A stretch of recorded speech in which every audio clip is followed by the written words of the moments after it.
A3s এই মোবাইলটি টাচে কাজ করতেছে না। আপনারা দেখতে পাচ্ছেন এখানে টাচে কোনো প্রকার কাজ করতেছে না। মূলত ফোনের টাচ ডিসপ্লে সবই ভালো আছে, কিন্তু কাজ করতেছে না। এটা আজকে আমরা সমাধান করব। আর প্রথমত আমরা ফোনটি ভলিউম প্লাস মাইনাস এবং পাওয়ার বাটন চেপে রাখবো। কিছুক্ষণ চেপে রাখার পরে আমাদের ফোনটি অটোমেটিক রিস্টার্ট নেবে।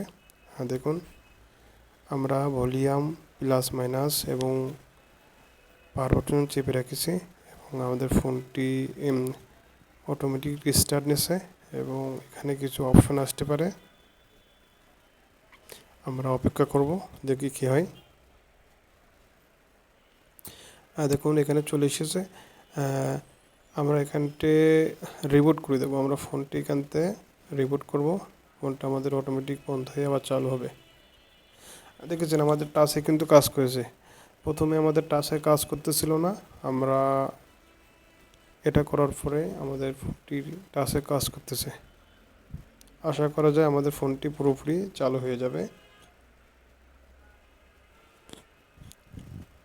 আমরা কিছুক্ষণ অপেক্ষা করব।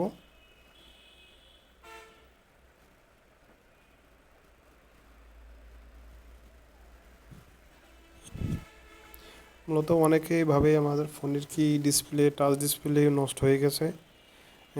অনেকে এটা ভাবতে পারে, কিন্তু আগে তো চেষ্টা করতে হবে। দেখুন আমাদের ফোনটি টাচ ডিসপ্লে আমাদের সুন্দরভাবে কাজ করতেছে।